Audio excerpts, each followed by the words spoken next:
The final four now have an additional challenge. Each team must show how they would implement Phase 1 of their entry. They've been told the city will be granting $50 million toward redeveloping the competition area, hypothetically, of course. The students must figure out a way to spend that money effectively and show how to leverage the public money to attract private investment.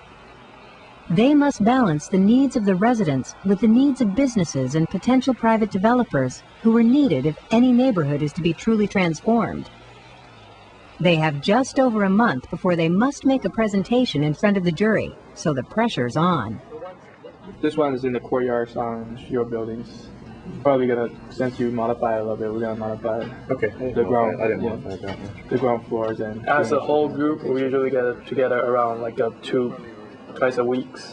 But as individuals, I get to meet with my teammates pretty much every day. So I'm actually the middle person, make sure that my teammates' idea, my first teammates' idea, get to translate it to the last teammates. So I'm actually the communicative person between them. I can justify higher rents, and what's the work given is that you guys have good views from almost every single unit. Yeah, exactly. That's an interesting group because they're domestic and international students, and they're from 4 different programs, 3 in our school and 1 outside our school.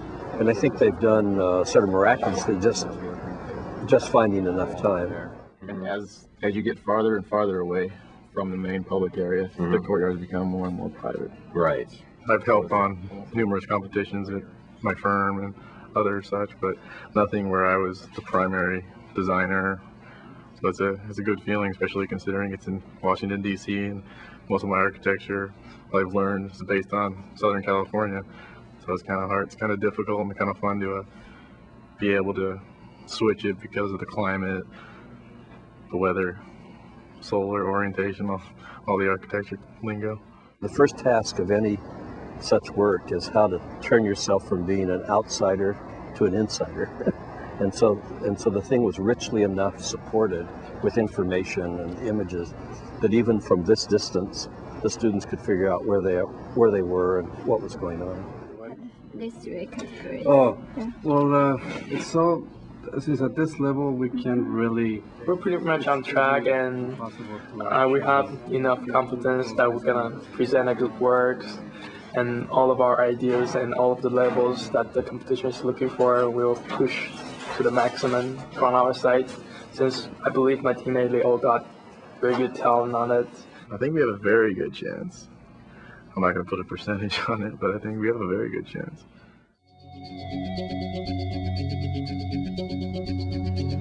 In terms of the schedule, it's only 1 month, so we have to make sure that each week we're progressing. So this Friday is site visit, and then just keep in mind that we have to each do something by each week, and each Friday, because that changes as we progress.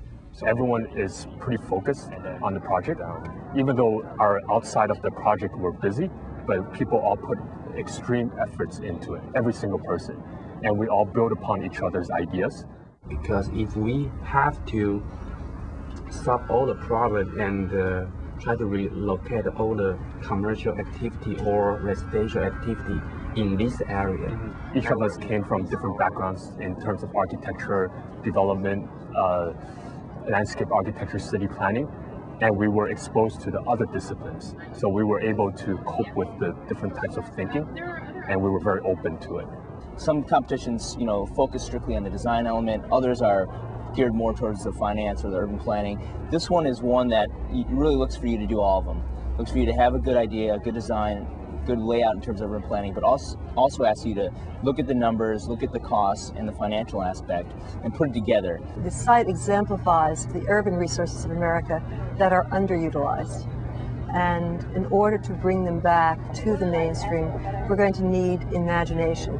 And we're better to go for imagination too than to our students. I hope that I'm bringing some of the, real estate finance, while also trying to bring some management and just team structure to kind of make everything go smoothly. As a lot of people have different ideas and great ideas, it's kind of hard to parse through everything and get everyone on the same page. I come up with some like design concepts because those people like who study in the MBA program, they know lots of like investment, they know the money. But for me, I just can like think about the space, about like how people to use it. Because sometimes I come up with an idea and they will tell me that maybe it will cost a lot of money, that kind of stuff. Yeah, I will try to adjust my idea. It actually really pushed us to a level of understanding more what is development about, all kinds of issues. And well, personally, I've learned a lot.